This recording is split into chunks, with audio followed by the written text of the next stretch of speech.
Hello makers, welcome to another project using coordinating dies from Simon Says Stamp for Tim Holtz Stampers Anonymous Halloween stamps. Today I'm going to be using the Sketch Manor stamps and the Sketch Manor coordinating dies. Now these dies are really cool because they not only cut out the outline of the Sketch Manor, but they also cut out lots of details so that they can be layered, and there will be a lot of dimension added to the sketch manner, as well as the moon and the cloud. So there are roof pieces, doorways, dormers, and all kinds of things that add amazing dimensions. So I'm inviting you to come along and let's get making. Today's project is going to incorporate, as I said before, the Sketch Manor stamp set, also my favorite mixed media heavy stock, Distress Archival ink in black soot. And I am going to be putting this all on a mini Tombstone Etcetera board. And so this is a mini tag with some tombstone overlay pieces that you put together to make a tombstone shape out of the Etcetera thick board. Now, these tombstones come in two sizes. This is the mini size, so it's the larger size. And then I'm going to put the scene in the center of this tombstone. So I want to show you how it goes together. And the smaller one, the number 8 size tag, goes together just the same way. So you punch the parts out. And the top has, you can either layer it like that with the punch out piece, or most commonly people put this outline piece on there. And then the bottom has two pieces. You can use one or the other, or you can layer them together. If you sometimes they stick a little bit. So this is the way that you layer them together, or you can use them individually if you'd like. That's how the tombstone goes together. And then, as I said, I'm going to make a scene to go in the center part. And I chose the mini size tombstone because these elements and images are bigger than the number 8 size. And so I wanted to be able to fit quite a few images on the tombstone. So that's why I chose this size over the smaller one. So I'm not using the punch out. I am using the outline for the top. I have painted all of these pieces in a mixture of hickory smoke and frayed burlap distress paint. That's because pumice stone, which is the color I normally use for tombstones, has been discontinued. So this is a good workaround. Now I was going to start assembling the pieces, and I realized I can't do that because I have the next step where I'm going to be putting some paper on the top of the tombstone and on the main tag portion of the tombstone. So the two parts that I could assemble are the bottom two pieces. So that's what I did so that I could set them aside and those could dry while I started working on the paper for the main tag part of the tombstone and for that top section. So let's get started working on that. So I took a piece of mixed media heavy stock, cut it in half, and I cut a piece to fit over the tag part and also so that it will fit inside of that top outline area. And now I'm going to kind of color it because this is going to go on the unpainted side of the tag and the unpainted side of the top. So let's get started coloring those papers so that they match the tombstone a little bit better.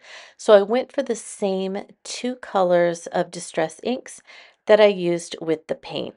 And I started with blending on a layer of distress frayed burlap ink on the top and on the main tag portion.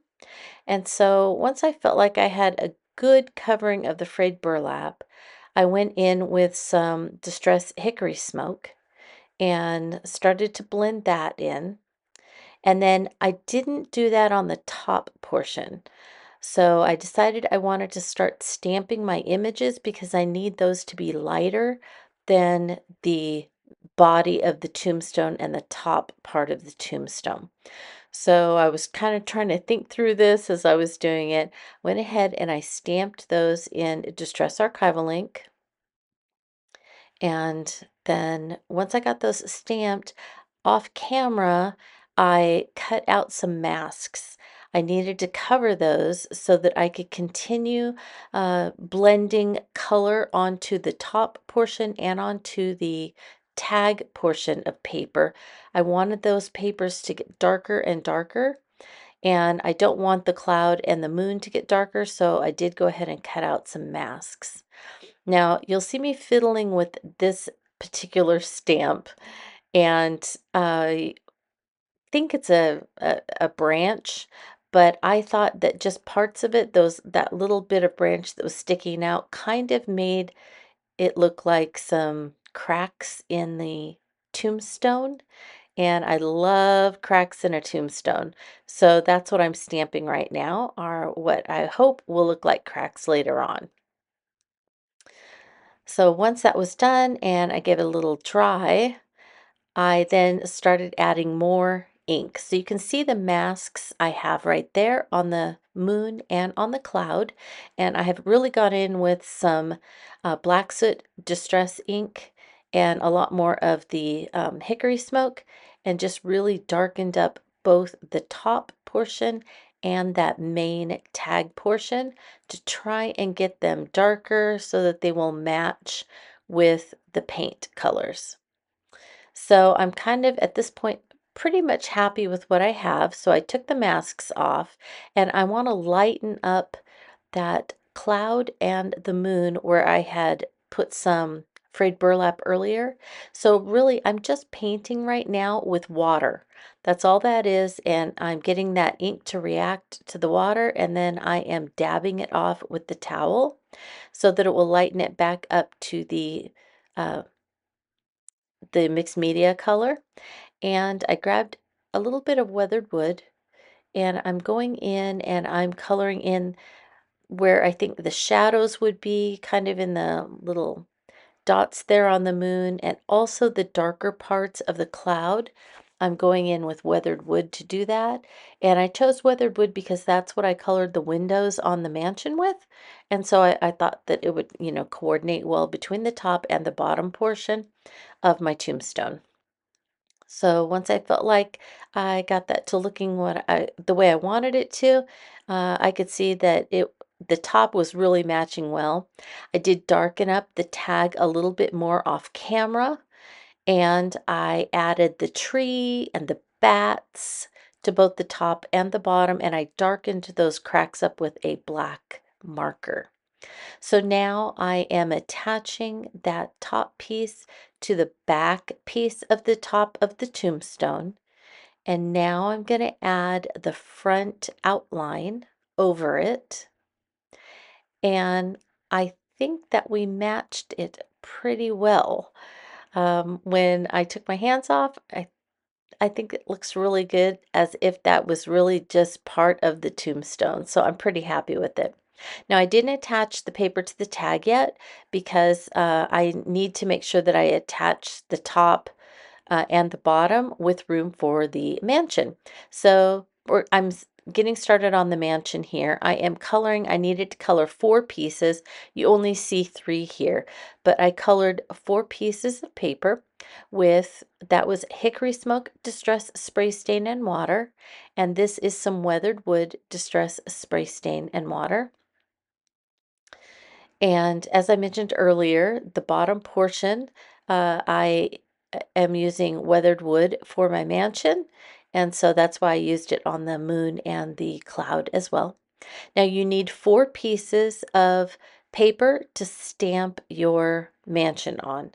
And Simon Says Stamp has done an amazing job putting a step-by-step kind of assembly guide tutorial for us, and you can get that at simonsaystamp.com, and it tells you how many manners you need to stamp, which pieces you're going to cut out of which stamped image of the 4, and then even how to assemble it or put it together where everything goes. So you can see that it even cuts out windows on some of the layers, and I wanted it to light up, and so I have a piece of vellum. I did stamp the manor onto one piece of vellum, and later on you'll see that I don't use it because I didn't think through it, but you can see that in the image that the windows are dark. And so the vellum, the windows were dark, and so that just didn't work. Now I began to stamp my 4 images on the papers that I colored earlier with hickory smoke and weathered wood. And so you just stamp all 4 images, the complete image, and then you're going to follow the cutting guide for how to cut them. So only one of them will be cut whole or complete with the outline. The rest of them you'll cut portions of the image from the dies. To get it to light up, I realized I was going to need to cut out all of the individual panes from the window frames. And that's because if you look in the kind of the top right, you can see that first overlay and how all of the windows are cut out of the overlay and the doors are split open. And underneath I have the stamped vellum, and you can see that if I used the stamped vellum and I just cut the whole window frame out of this first layer, that the light would shine through the window frames and not the panes, and that's the opposite of what I wanted. So it really didn't take long using my craft knife. As you can see, this is real time, and I just cut out all of the panes from the top 3 center windows and the 2 bottom center windows, as well as cutting out the whole door frame, and that would allow the light to shine through in the end. Well, it's manor assembly time.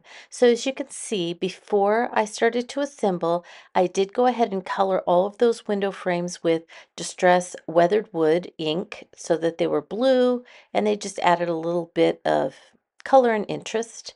And now I am adding some glue to the back of the windows, the back of the manor, and I'm adding just some plain vellum instead of that stamped catastrophe that I had earlier. And so that's going to diffuse the light that I'm going to put behind it. So I'm happy with that. And now it was time to start adding the dimension. And I was so nervous about how I was going to get the lights to go behind it that I didn't even think to get out my foam squares or my foam tape. But it's at this point, instead of attaching it straight to the front, that you could add foam squares, and you could pop it out a little bit and add even more dimension to it. But I have to tell you that even attaching it straight onto each piece still adds an amazing amount of dimension. So there's that porch, and then the front porch steps are a separate piece. Here is another little additional roof that goes on the right side. And we have a little kind of dormer roof that goes above that upper central window. And then we have the attic roof with all those little spires on top. Love that detail. And last but not least, we have the final dormer on top. So you can see, even without the foam squares, that it really still adds a lot of dimension. Now it was time to assemble the whole thing and get ready to try and figure out how to light it up. So normally I would use a brush and collage medium to attach this, but I was stressed out and in a hurry to see if I could figure out how to light it up. So I just put some on there and used this bone folder to make sure there were no air bubbles, wiped off any excess, and we were good to go. So I laid the bottom and the top in place, and I put that mansion in because I wanted to make sure that it would fit in just the right spot before I attached the top and bottom. So that's why I waited this long before I attached those 2 pieces, because I needed to make sure that they would be uh, just the right amount of space apart for the manor. And now we're going to add some of my favorite parts, the Crypt grit paste. This adds incredible detail. Started to add some grit paste, and I love grit paste. It makes great stone details.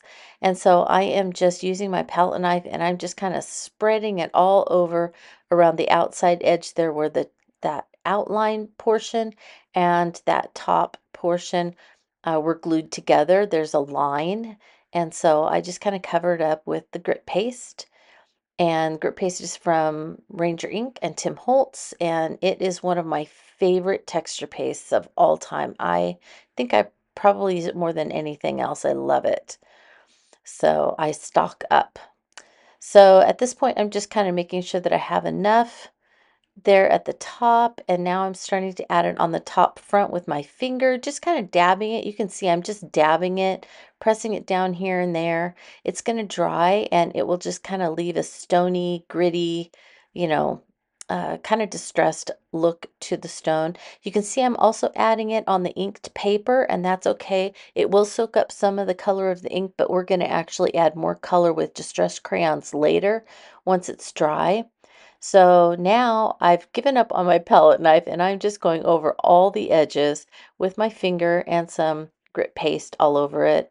And then here and there, I'm just adding somewhere I think that that tombstone will be just crumbly and I want it to look old and worn. And even some of this, I'm going to use green distress crayon on it so that it'll look like lichen or mildew or moss or something like that.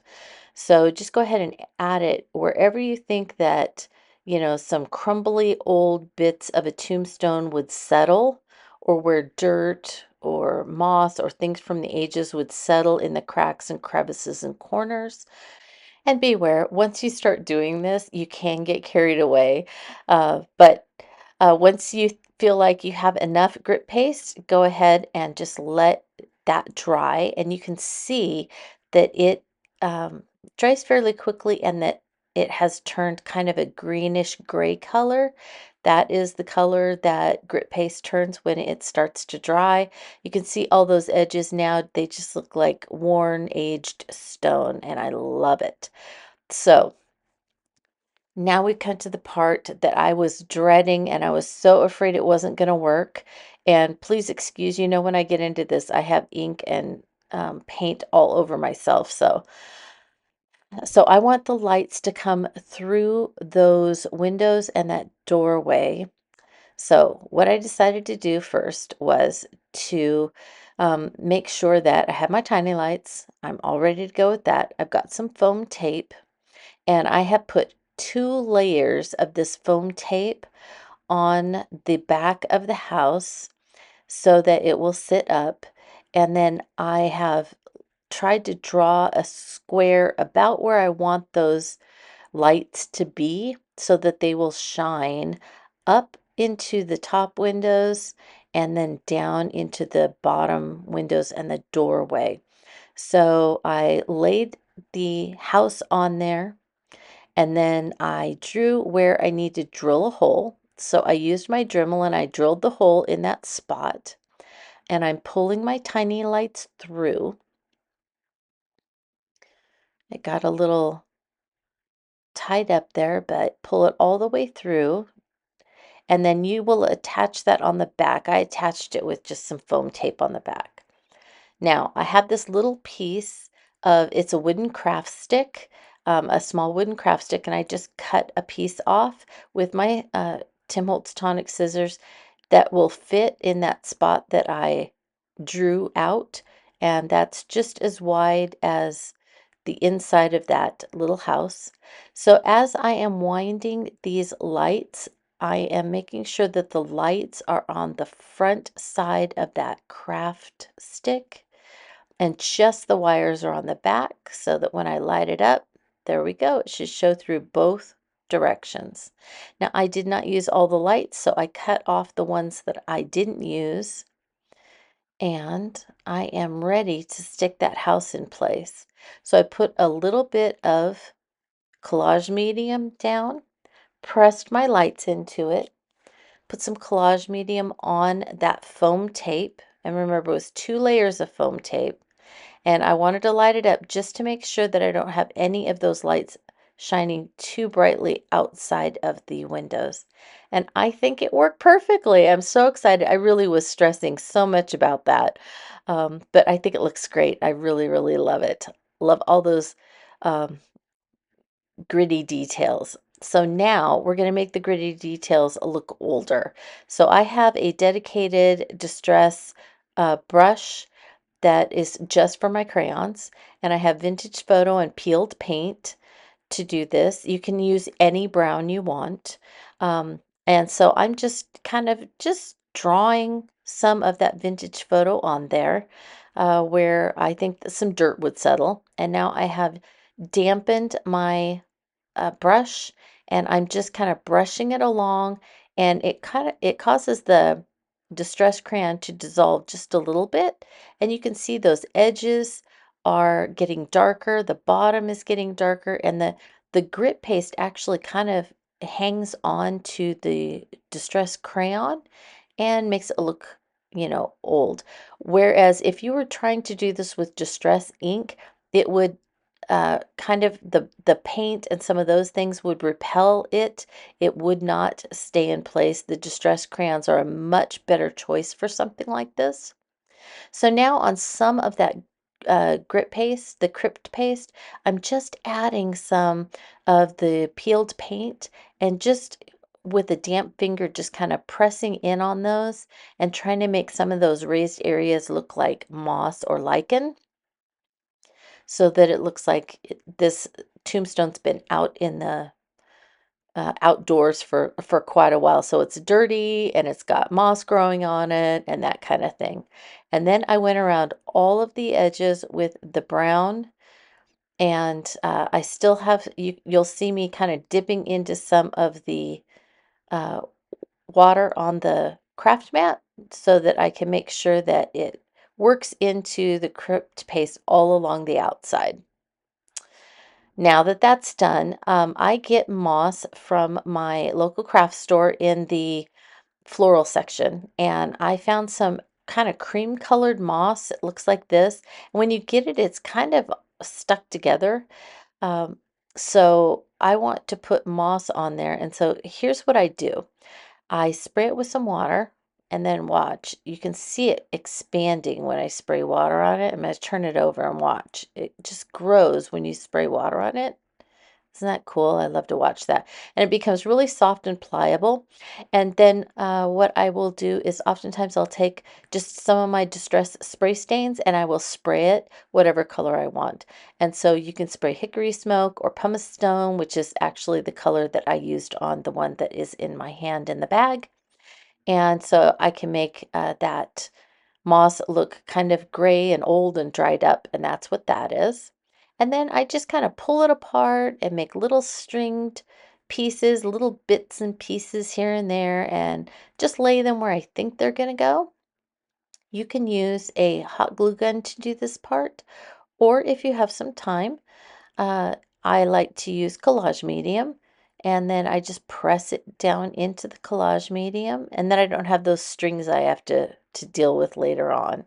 So you can see I'm just putting a little bit of collage medium here and there, sticking that moss into it, and it just stays, and you just let it dry. And so I wanted this kind of to go along the top, but not cover up the grit paste moss. I wanted it to be next to it. So I'm kind of carefully just putting little tiny bits and pieces here and there. And I decided that the house might also have some as well.